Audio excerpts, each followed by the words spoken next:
Welcome to your own channel. Today our topic is about that what is confined space, what are the hazards in the confined space, and how we can control the hazards in confined space. Now what is confined space? Confined space is a space which are not designed for continuous work, but sometimes we go for maintenance, paint or inspection. It has a limited access and a limited exit and consists of a many hazardous gases, consists of a many toxic gases. Confined space हमारे पास continuous work के लिए design नहीं किया गया है, लेकिन sometimes हम जाते हैं मेंटेनेंस के लिए या पेंट के लिए या इंस्पेक्शन के लिए. इसमें हमारे पास लिमिटेड एक्सेस होते हैं और लिमिटेड एग्जिट्स होते हैं, और इसके अंदर हमारे पास मिनी टॉक्सिक गैसेस होते हैं, जहरीले गैसेस होते हैं उसके अंदर. Like I'll give you some example of the confined space, like water tanks, vessels, storage bins, excavation which is deep from 1.2 meter, trenches, tunnels, pipeline, ducts. These are all the example of the confined space. Manholes, these are also the example of the confined space. Now there are many hazards in the confined space, like poor illumination, poor ventilation, oxygen deficiency, oxygen enrichment, high temperature, fire and explosion, limited access and exits, presence of toxic gases. Poor illumination means that उधर हमारे पास illumination मतलब ये है कि अंधेरा होता है. पोर ventilation, हमारे पास सही वेंटिलेशन भी नहीं होता. Oxygen deficiency and oxygen enrichment, कभी ऑक्सीजन कम हो जाता है, कभी ऑक्सीजन ज़्यादा होता है. ऑक्सीजन का अपना एक लेवल है, उससे अगर ज़्यादा होगा तो भी मसला है, उससे कम होगा तो भी मसला है. मैं आगे वीडियो में बताऊंगा. हाई टेम्परेचर बहुत हाई होता है, फायर एंड एक्सप्लोजन का खतरा होता है.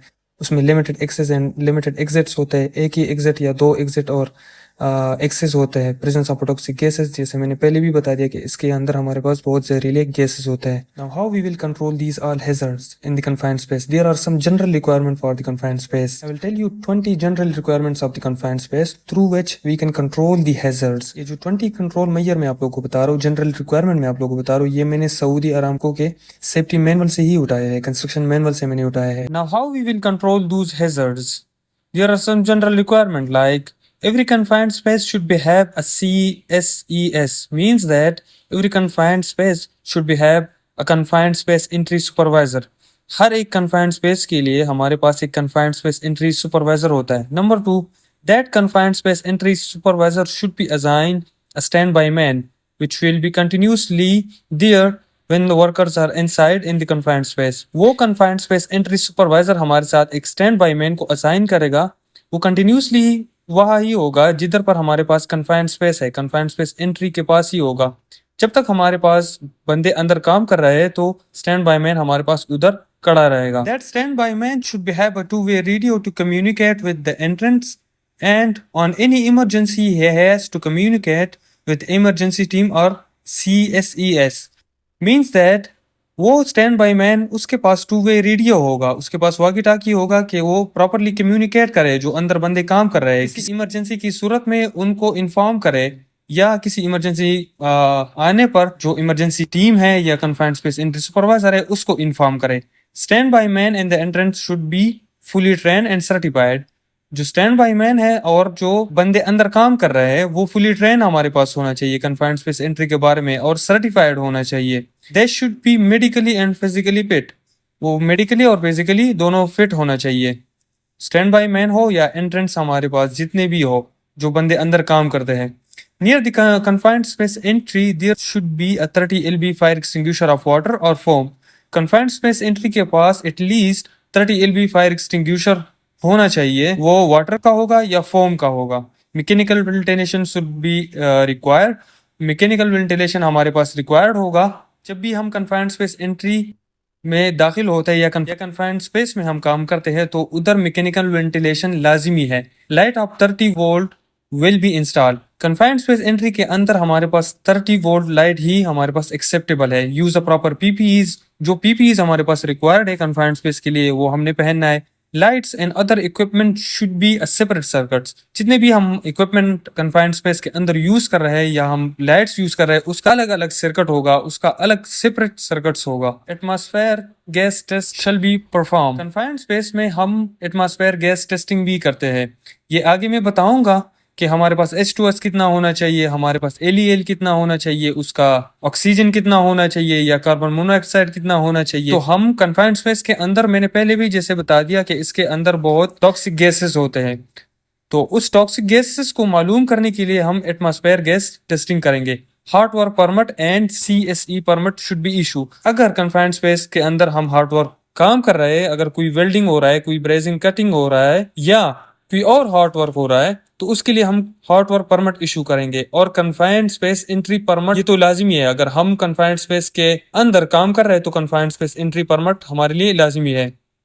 Control the ignition we have to issue the hot work permit. जितने भी हमारे पास इग्निशंस है, वेल्डिंग हो या ग्राइंडिंग हो, उससे जो इग्निशंस बनता है उसके लिए हमारे पास हॉट वर्क परमिट होना चाहिए ताकि हम उस इग्निशन को कंट्रोल करें। Barricade and sign boards of the confined space entry, हमने पूरे एरिया को बैरिकेड करना है और उधर हमने साइन बोर्ड्स फिक्स करना है। Sharp edges shall be cover, जितने भी शार्प एजेस है कन्फाइंड स्पेस एंट्री के उसको हम कवर करेंगे। Do not allow any compress gas cylinder in confined space, compress gas cylinder हमारे पास कन्फाइंड स्पेस के अंदर अलाउड नहीं है। डू नॉट अलाउ और store any flammable materials in confined space, जितने भी हमारे पास फ्लेमेबल मटेरियल हो वो कन्फाइंड स्पेस में अलाउ नहीं है। Emergency team should be available, confined space के अंदर अगर कोई बंदा काम कर रहा है या हमारे पास एक टीम काम कर रही है तो बाहर हमारे पास इमरजेंसी टीम होना चाहिए। Exit and entry should be clear, exit और जो एंट्री होता है कन्फाइंड स्पेस का वो हमारे पास क्लियर होना चाहिए। वो किसी भी चीज जो मैकेनिकल वायर्स हो गए या मैकेनिकल पाइप्स वगैरह हो गए वो हमने ब्लॉक नहीं करना है कन्फाइंड स्पेस एंट्री को, वो हमारे पास क्लियर होना चाहिए। Proper isolation of the electrical equipment, जितने भी इक्विपमेंट हम कन्फाइंड स्पेस एंट्री के अंदर यूज कर रहे हैं वो प्रॉपर आइसोलेट होना चाहिए। हमारे पास 20 बेसिक प्रिकॉशंस है जो मैंने CSM से उठाए हैं और इस पे अगर हम अमल करेंगे तो हम mini hazards confined space entry में कंट्रोल कर सकते हैं। इंटरव्यू में मैक्सिमम ये पूछा जाता है कि हम क्या प्रिकॉशन लेंगे, क्या जनरल रिक्वायरमेंट होगा कन्फाइंड स्पेस का। तो हम अगर इन 20 में से 10 भी बता दे तो हमारा क्वेश्चन क्लियर हो जाएगा। अच्छा, कन्फाइंड स्पेस के अंदर हम एटमॉस्फेयर गैस टेस्ट परफॉर्म करते हैं, जैसे मैंने पहले बता दिया। अब वो गैस टेस्ट हम किस लिए करते हैं? क्योंकि हमारे पास बहुत से टॉक्सिक गैसेस होते हैं कन्फाइंड स्पेस के अंदर। वो टॉक्सिक गैसेस हमारे पास कौन कौन से हैं? जैसे कि H2S हो गया, हाइड्रोजन सल्फाइड, कार्बन मोनोऑक्साइड हो गया, ऑक्सीजन हो गया। ये हमारे पास 3 जो बेसिक गैसेस है ये कन्फाइंड स्पेस के अंदर होते हैं। अब जब भी हाइड्रोजन सल्फाइड हमारे पास 10 ppm से कम हो तो हम उधर काम कर सकते हैं। मैक्सिमम ये 0 ही होता है, बाज कंपनियों में ये 0 होता है। 0 से अगर 1 हो तो भी बंदे काम अंदर नहीं करते, लेकिन अरामको के सिलेंडर में अगर 10 ppm से कम हो तो हम 8 घंटों के लिए काम कर सकते हैं। Carbon monoxide CO, it should be less than 35 ppm। Carbon monoxide ये 35 ppm से कम होना चाहिए। Oxygen should be 20 to 23.5%। Oxygen हमारे पास, ऑक्सीजन की वैल्यू हमारे पास 20 to 23.5% होना चाहिए। LEL of the flammable material should be less than 5%। LEL है हमारे पास लोअर एक्सप्लोजिव लिमिट है फ्लेमेबल मटेरियल्स के लिए, वो हमारे पास लेस देन 5% होना चाहिए। अच्छा, ये जो सारे टेस्ट है या ये सारे वीडियोस है ये हम कैसे फाइंड आउट करेंगे? इसके लिए अपना एक मीटर होता है, उसके साथ एक पाइप होता है, जैसे पिक्चर में आप लोगों को मैंने दिखाया है। ये पाइप कन्फाइंड स्पेस के अंदर ही रख देता है और वो मीटर पे वैल्यूज आ जाती है कि हमारे पास इधर H2S कितना है या कार्बन डाइऑक्साइड कितना है, कार्बन मोनोऑक्साइड कितना है, ऑक्सीजन कितना है या LEL हमारे पास कितना है। सो हम इस टेबल को देख के कि हमारे पास अगर H2S लेस देन 10 ppm है तो हम काम कर सकते हैं। अगर carbon monoxide less than 35 ppm है और ऑक्सीजन हमारे पास अगर 20 to 23.5% है और हमारे पास अगर फ्लेमेबल मटेरियल्स की लोअर एक्सप्लोजिव लिमिट अगर ये लेस देन 5% है सो हम काम कर सकते हैं। अगर इससे हमारे पास ज्यादा होगा सो इसके हम फिर अलग प्रिकॉशंस लेते हैं। So that's it I think for today's lecture. If you are new to my channel, do subscribe our YouTube channel and press the bell icon for more updates. Thank you so much.